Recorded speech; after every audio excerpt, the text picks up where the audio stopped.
بسم اللہ الرحمن الرحیم۔ حضرت آدم علیہ السلام کی وفات کے بعد حضرت شیس ولی عہد ہوئے اور اللہ کے احکامات کو عام کرتے اور عبادت الہی میں وقت صرف کرتے۔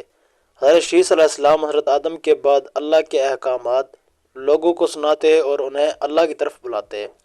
روایات میں ہے کہ حضرت شیس نے بنو قابیل میں بھی دعوت و تبلیغ کا کام کیا، جس سے چند لوگ ان میں سے بھی احکام خداوندی کی پیروی کرنے والے ہوئے، اور بعد میں شیطان نے بنو قابیل کو پھر بہکا کر ان کو شہید کروا دیا، اور بعد اس کے بت پرستی کی ابتدا ہوئی۔ جب حضرت شیس علیہ السلام 165 سال کے ہوئے تو آپ کے ہاں ایک بیٹا پیدا ہوا جس کا نام آپ نے انوش رکھا۔ انوش سے کینن، کینن سے مہلائل، مہلائل سے یار، اور یار سے حضرت اخنوک پیدا ہوئے، جو حضرت آدم اور حضرت شیس کے بعد اللہ کے تیسرے نبی بنے۔ سب سے پہلے جس شخص نے قلم سے لکھا وہ آپ ہی ہیں۔ کپڑوں کے سینے اور سلے ہوئے کپڑے پہننے کی ابتدا بھی آپ ہی نے کی۔ اس سے پہلے لوگ جانوروں کی کھالیں پہنتے تھے۔ سب سے پہلے ہتھیار بنانے والے، ترازو اور پیمانے قائم کرنے والے، اور علم و نجوم کا حساب میں نظر فرمانے والے بھی آپ ہی ہیں۔ یہ سب کام آپ ہی سے شروع ہوئے۔ اللہ پاک نے آپ پر 30 صحیفے نازل فرمائے، اور آپ اللہ کی کتابوں کا بکثرت درس دیا کرتے تھے، اس لیے آپ کا لقب ادریس ہو گیا، اور آپ کا یہ لقب اس قدر مشہور ہوا کہ بہت سے لوگوں کو آپ کا اصلی نام معلوم ہی نہیں۔ قرآن مجید فرقان حمید میں آپ کا نام ادریس ہی ذکر کیا گیا ہے۔ آپ کو اللہ تعالیٰ نے آسمان پر اٹھا لیا تھا۔ بخاری و مسلم کی حدیث میں ہے کہ حضور اکرم صلی اللہ علیہ وآلہ وسلم نے شب معراج حضرت ادریس علیہ السلام کو چوتھے آسمان پر دیکھا۔ حضرت کعب احبار رضی اللہ تعالیٰ عنہ وغیرہ سے مروی ہے کہ وہ ہر دم سینے میں تسبیح پڑھتے تھے اور کسی سلائی کی اجرت نہ لیتے تھے۔ ایک دن وہ اپنے کام سے فارغ ہو کر بیٹھے تھے کہ ملک الموت اللہ کے حکم سے آدمی کی صورت بن کر مہمان کے طور پر رات کو حضرت ادریس السلام کے دروازے پر آ پہنچے۔ جب شام ہوتے افطار کے وقت آپ کا کھانا بہشت سے آتا تھا، جس قدر چاہتے کھا لیتے، باقی کھانا پھر بہشت میں چلا جاتا۔ اس دن کا کھانا جب آیا تو حضرت ادریس علیہ السلام نے وہ کھانا اس مسافر کو پیش کیا، لیکن مسافر نے کچھ نہ کھایا اور قدم پر قدم رکھ کر عبادت کرتا رہا۔ حضرت ادریس علیہ السلام ان کا یہ حال دیکھ کر حیران ہوئے کہ یہ کون شخص ہے۔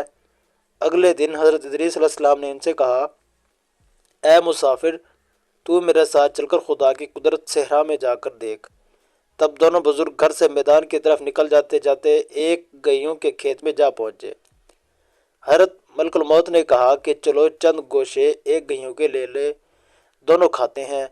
حضرت ادریس علیہ السلام نے فرمایا، عجب بات ہے کہ راز کو تو نے حلال کھانا کھایا نہیں اور اب حرام کھانا کھانا چاہتا ہے۔ پھر وہاں سے دونوں بزرگ دوسرے باغ میں جا پہنچے۔ وہاں بھی انگور دیکھ کر حضرت اسرائیل علیہ السلام نے کھانے کا قصد کیا، لیکن حضرت ادریس علیہ السلام نے فرمایا کہ تصرف ملک میں حرام ہے۔ پھر جاتے جاتے ایک بکری دیکھ کر حضرت ادریس علیہ السلام نے کھانے کا ارادہ کیا۔ پھر حضرت ادریس علیہ السلام نے کہا کہ بیگانی بکری کو ذبح کر کے کھانا ممنوع ہے۔ 3 روز تک دونوں گفتگو کرتے رہے۔ جب حضرت ادریس علیہ السلام کو لگا کہ یہ شخص بنی آدم سے معلوم نہیں ہوتا، یہ کون شخص ہے، اور فرمایا کہ خدا کے واسطے ظاہر تو کرو کہ تم کون ہو۔ مسافر بولا، میں اسرائیل ہوں۔ حضرت ادریس علیہ السلام نے فرمایا، کیا سب مخلوق کی جان تم ہی قبض کرتے ہو؟ انہوں نے کہا ہاں۔ حضرت ادریس السلام نے فرمایا، تم شاید میری جان قبض کرنے کے لیے آئے ہو؟ انہوں نے کہا نہیں، میں تو تمہارے ساتھ خوش طبعی کرنے آیا ہوں۔ حضرت ادریس علیہ السلام نے کہا کہ 3 دن سے آپ میرے ساتھ ہو، اس عرصے میں بھی آپ نے کسی کی جان لی ہے؟ وہ بولے، تمام لوگوں کی جان قبض کرنا ہمارے ہاتھ میں ایسے ہے جیسے تمہارے دونوں ہاتھوں کے درمیان روٹی رکھی ہوئی ہو، یعنی جس کی اجل آتی ہے اللہ کے حکم سے میں ہاتھ بڑھا کر اس کی جان قبض کر لیتا ہوں۔ اور بولے کہ اے ادریس، میں چاہتا ہوں کہ تیرے ساتھ رشتہ داری کا رشتہ رکھوں۔ حضرت ادریس علیہ السلام نے فرمایا، میں تجھ سے رشتہ برادری کا کروں گا، لیکن ایک بار موت کا مزہ چکھنا چاہتا ہوں۔ آپ میری روح قبض کر کے دکھاؤ۔ ملک الموت نے ان کے حکم کی تعمیل کی اور روح قبض کر کے اسی وقت آپ کی طرف لوٹا دی، اور آپ دوبارہ زندہ ہو گئے۔ آپ نے فرمایا، اب مجھے جہنم دکھاؤ تاکہ خوف الہی زیادہ ہو۔ چنانچہ یہ بھی کیا گیا۔ جہنم کو دیکھ کر آپ نے دروغہ جہنم سے فرمایا کہ دروازہ کھولو، میں اس دروازے سے گزرنا چاہتا ہوں۔ چنانچہ ایسا ہی کیا گیا اور آپ اس پر سے گزرے۔ پھر آپ نے ملک الموت سے فرمایا کہ مجھے جنت دکھاؤ، وہ آپ کو جنت میں لے گئے۔ آپ نے دونوں دروازوں کو کھولوا، جنت میں داخل ہوئے۔ تھوڑی دیر انتظار کرنے کے بعد ملک الموت نے کہا اب آپ اپنے مقام پر تشریف لے چلیں۔